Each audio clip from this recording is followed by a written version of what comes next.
Yo, what is good, my anime people? What is good, yo? So, let's talk about this crazy show. Let's talk about this ridiculously crazy show.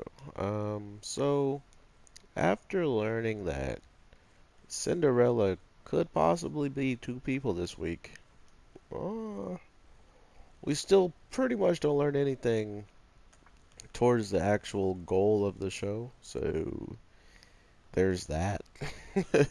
We really don't get anywhere closer to knowing who or what, had the plan of sending this message to him and stuff. So as of now, it's practically as we started, where we just don't really know who could it possibly be, and mainly that whoever it is, it practically now can be anybody in the school because of what they found out with one of the teachers showing up and pretty much telling them that the door was unlocked when he left. So, knowing that he locked the door, it was easy for us to put together, and the main character. Like, I already called it that it was probably, there's someone clearly in the closet, and when I saw that,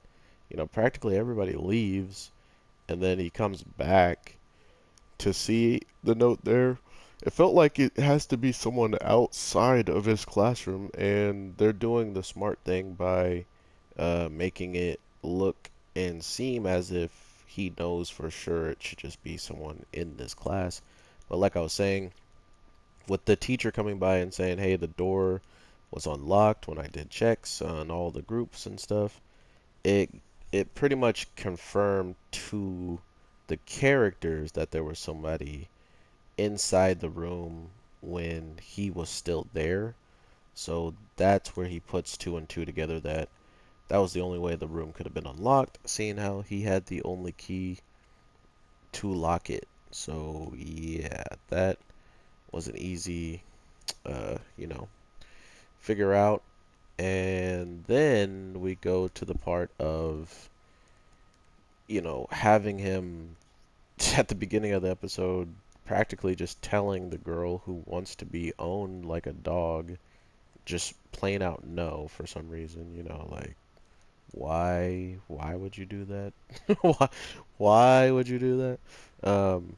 I mean, I get it that he's looking out for Cinderella, I guess, and it's only fair to keep her in mind first. I don't know. It feels like at any point he could just pick whoever he wanted at this time, but owning a dog that's a human, I guess, is a little bit too much for him, which is kind of funny in the grand scheme of the dreams of all the people out in the world who would absolutely have not never let they wouldn't even have bet an eye at the question to be like, you want me to do what? Yes. Like, saying you want me to do what is a little bit too much. Like, they wouldn't even get that far, okay? It would just be like, yes, yes, also yes. Unlike the next girl, who's a little bit crazier than I bet everybody predicted, unless you're probably someone that's read up on this show or knew something about it already. The tiny lowly girl is absolutely a devil. She is a devil woman.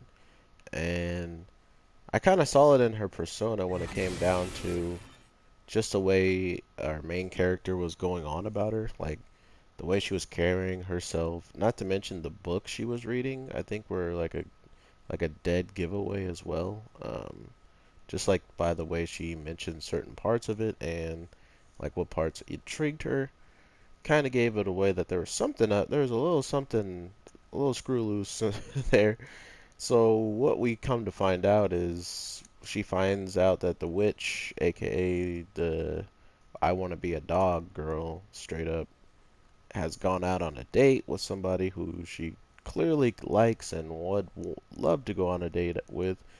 And so, because of that, she pretty much uses it against him by just asking questions straight up and then sooner or later getting to the point of just saying, yeah, you're gonna do that for me now, and I don't want to hear any questions about it, pretty much. And because this man protected her from a whole bunch of people she didn't want to talk to, she's like, man, you were a shining knight back there. You were this, you were that, all these good praises and stuff. And because of it, she kisses him on the forehead, and it's all good and really cutesy and all this good stuff. And then it happens.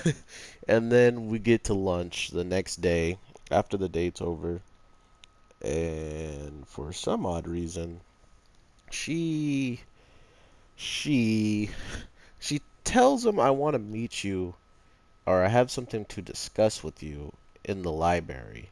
Like, I want to talk to you, come to the library storage area.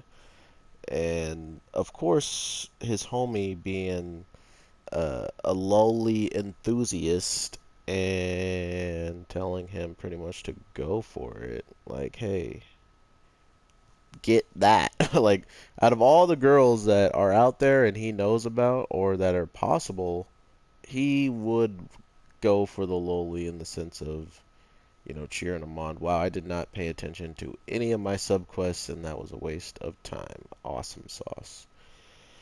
But because of that, it definitely makes it. It was definitely funny to see his like overall reaction to finding out. Oh hey, like you might get yourself a loli, and he's like, she is not a loli, okay? She is a perfectly normal person, or whatever he says.